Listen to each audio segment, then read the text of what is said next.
ما في تي أو أتقبله ما في سماعة الشيخ الفاضل المتكلم الفصيح النحرير البلي الشيخ إبراهيم يوشاو الحريري قولوا له فيها مبا المختار بوكو نبقوا كبير كما باصروا يسجدوا أهلا وسهلا ويا مرسلا رحمة للأنام عليك الصلاة عليك السلام وصابك والتابعين الكرام صلوا على النبي الكريم صلى الله عليه وسلم. مكي بقولوا يجتين بني أيي متما ويكي أني بافع لكوني وريجي يوم بان نبي ومحمد له كسي صلى الله عليه وسلم. مكي كله أوما يما يافا وفي بابا بني كله مولانا الشيخ عبد القادر البخاري رحم الله آياته. وفي بابا مفيكي وبنتين جي أفا بتا إن شاء الله. وفي بابا الشيخ موسى الداري وفي بابا الأبرار وفي بابا الجماوي وفيكي وبنتين أفا ملا بابو Ọlọ́run kó jọ ọjà ìkóbá mi kì í jù báyìí lọ. Àmín. Mo kí ọkùnrin, mo kí obìnrin, mo kí ọmọdé, mo kí àgbàlagbà, mo kí gbogbo àwa as-sahabatul kiram lẹ́yìn bàbá wa àgbà Sheikh Ahmad Al-Mukhtar. Rahimallahu ayatahu. Mo kí Abubakar Maulana Sheikh Abdul Wahid. Mo kí Umar bàbá wa àgbà Kun Fayakun. Mo wá kí gbogbo àwa tí à ń jẹ́ ọmọlẹ́yìn bàbá alápapọ̀. Mo kí àfa wa àgbà Young Sheikh ọlọ́njẹ́ arí pẹ́. Ọ̀rọ̀ nípa Ànábì wa Muhammad sallallahu alayhi wa sallam. Bàbá wa àgbà Sheikh Ahmad Al-Mukhtar. Rahimallahu ayatahu. Ẹ dákun bá ń wí dáadáa. Rahimallahu ayatahu. Tábà fẹ́ sọ̀rọ̀ nípa ash-shakhsiyatu nadiratu fi hayati rasul. Ìdẹ́dà Ànábì kò sírú ẹ̀. Ọlọ́run sì ní dárú ẹ̀. Nítorí ìdí mẹ́ta. Ìdí alákọ̀ọ́kọ́ òun náà ni wípé Ànábì nìkan la síwájú tí ó wá ipò aṣíwájú tọ́lọ́run sì sọ dá síwájú. Sallallahu alayhi wa sallam. Láti kékeré Ànábì tí wọ́n bá ń pín nǹkan Ànábì kì í sáré síwájú. Sallallahu alayhi wa sallam. Ànábì ó mọ tò sẹ́yìn. Àmọ́ Ọlọ́run ní ìwọ ló ń tò sẹ́yìn èmi Ọlọ́run mo fẹ́ sọ ẹ́ di aṣíwájú. Allah. Bẹ́ẹ̀ náà ni bàbá wa Sheikh Ahmad Al-Mukhtar. Rahimallahu ayatahu. Wọn ò fìgbà kan wá ipò iwájú. Allah Allah.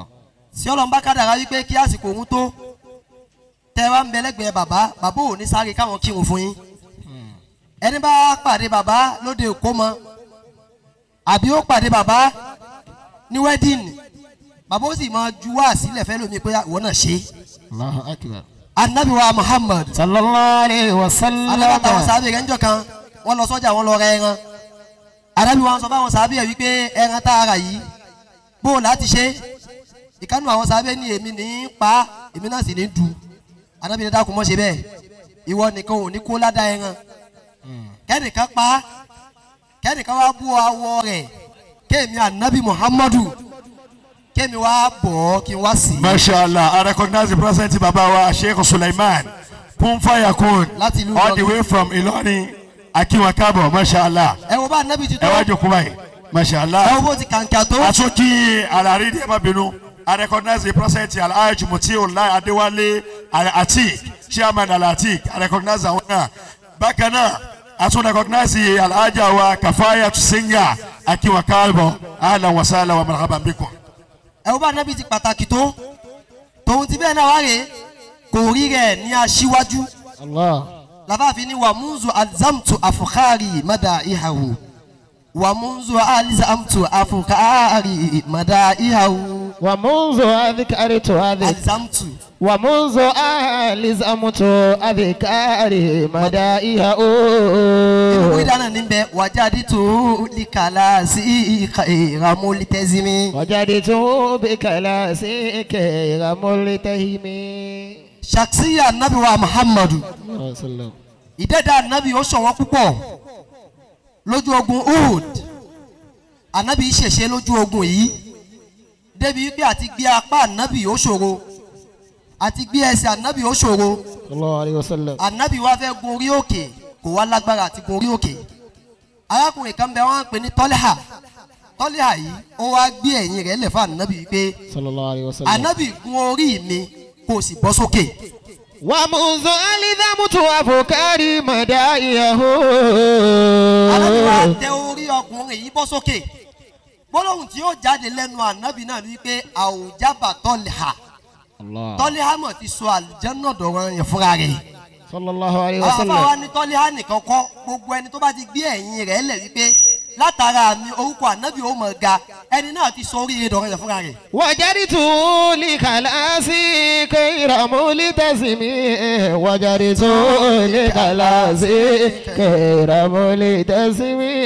owó tó bá ti gbé rẹ̀ lẹ̀ fún ànábì wípé ó dáa èmi ò mọ̀ náwó ànábì صلى الله عليه وسلم. èmi ò mọ̀ dúró tà ànábì èmi ò ní jẹ́ kójú ti ànábì. صلى الله عليه ẹlẹ́ni وسلم. Mọ̀lánà Sheikh Ahmad Al-Mukhtar دام الله gẹ́gẹ́ bí wọ́n ti ń ṣe yìí آياته. eléyìí náà pọ́n wálé kọ́ ní àwọn àwọn là ń bẹ láàyè yìí kọ́ làwa mùsùlùmí ni ọ̀pọ̀lọpọ̀ tá a mọ orí lórí afẹ́fẹ́ ní tí ó máa tàbùkù àwa mùsùlùmí kódà tí ó máa tàbùkù ànábì wa Muhammadu ni. صلى الله عليه àwọn وسلم. tí a bá dé àyè yóò rí bí àṣà ànábì náà ni wọ́n tún wá kó jáde ní kó jáde tuntun yìí àmọ́ kò dùn wá báwọn tí wọ́n bá ń takò ànábì nítorí pé wọn ò dá ànábì mọ̀ ni. صلى الله عليه وسلم. ìyá kan lọ bá ànábì wa Muhammad صلى الله عليه وسلم. ọlọ́mọ òun ọmọ ọdún márùn ni kò sì tí ì sọ̀rọ̀ mo sì fẹ́ kó sọ̀rọ̀ ànábì ní tó bá rí bẹ́ẹ̀ gbé wá ànábì wa fọwọ́ kan ọmọ yìí nígbà tó fọwọ́ kan ànábì ní man ana tanimi ó ní anta rasulullah olùjíṣẹ́ Ọlọ́run ni ọ́ الله. ọmọ ọdún márùn tí ò tí ì sọ̀rọ̀ àkọ́kọ́ ọ̀rọ̀ tí kọ́kọ́ sọ òun náà ni pé òjíṣẹ́ Ọlọ́run lọ صلى الله عليه àmọ́ وسلم. wa ń rí ànábì jura wa lọ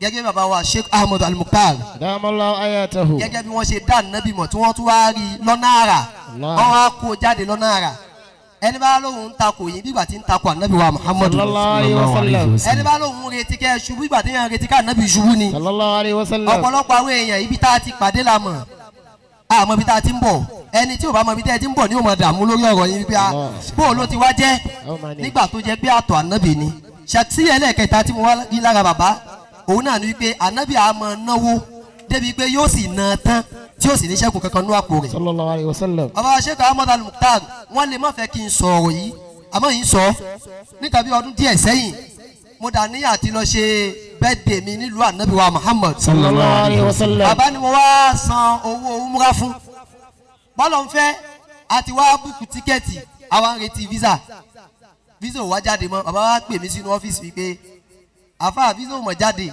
tíkẹ́ẹ̀tì yìí sì rè àárí ìṣẹ̀dú rẹ̀ ni wọ́n sì ní àá fi owó kún lọ́wọ́ kan náà tí bàbá yìí wà ní bàbá gbogbo iye tá a bá fi kún pátá èyí náà ní kẹ́ ẹ san الله. bàbá wa ní inú àkáǹtì gbogbo tí ń bẹ nínú àkáǹtì mi pátá wọ́n sì fi hàn mí kò sì ju 70,000 naira lọ الله أكبر. bàbá sì transfer owó yẹn lẹ́sẹ̀kẹsẹ̀ fún ẹni tí ó rí ìṣẹ́dú tíkẹ́ẹ̀tì الله أكبر. bẹ́ẹ̀ sì ni ẹbí wọn kọ́ ni à ń kánṣu tíkẹ́ẹ̀tì tọ́ba ní lọ wá wá tó bá ti rí ò lọ náà ni àmọ́ wọ́n fi wà ju ànábì Muhammadu صلى الله عليه ànábì ni وسلم. ó ṣàdúrà fún yín pé Ọlọ́run ó gbàdúrà yín òun náà ni wàá fún yín nǹkan àbá àti ń ṣàdúrà fáwọn ọmọlẹ́kẹ́ rẹ̀ pé Ọlọ́run ó gbàdúrà yín ìwọ́n kankan fún alárẹ̀ ṣàánú wọn nítorí pé Ọlọ́run ò ní sọ̀kalẹ̀ láti wá ṣàánú wọn الله. ànábì sọ fẹ́ nìkan pé máa lọlé Ọlọ́run ó gbàdúrà rẹ̀ kó tó délé ànábì ti fi èso ránṣẹ́ sí ilé الله أكبر. ó wà á tán bẹ lẹ́yìn bàbá nísìn bàbá ń sọ pé Ọlọ́run ó gbàdúrà yín ànábì ó gbè bàbá wa ń fẹ́mi sí wọn lára òun ni sẹ́wù tí yà jẹ tí wọ́n ń pàtó wípé ìyá jà wa náà tẹ́sí àbá jẹ bí àwa jà wa tá ń bẹ lẹ́yìn rẹ̀ náà ni ó yẹ kó jẹ yàtọ̀ fún wa ní tó bá tilẹ̀ jẹ yàtọ̀ ajẹ́ pé sẹ́wù èrè ni ọ̀nà subhana rabbika. رب العزة عما يصفون وسلام على المرسلين والحمد لله رب العالمين صلوا على النبي الكريم صلى الله عليه ودا وسلم. محمد رسول الله صلى الله عليه وسلم. lógo yẹn nìyẹn tí ẹnìkọ̀ọ̀kan bá ti sọ̀rọ̀ tán tó bá ti gbọ́ Muhammad Rasulullah صلى الله عليه وسلم. وسلم. صلى الله عليه وسلم. الله. náà akíyà fáwọn Sheikh Ibrahim Al-Hariri ọlọ́run má jẹ́ kí ẹ sọ̀rọ̀ tán Àmín. agbádùn yín púpọ̀ ọlọ́run bá wa ṣe àlékún dáadáa. Àmín. Naam, kí a tó gbé máìkì fún àwọn sheikh wa tí wọ́n tún sọ̀rọ̀ sí kejì mo fẹ́ rẹ́kọ́.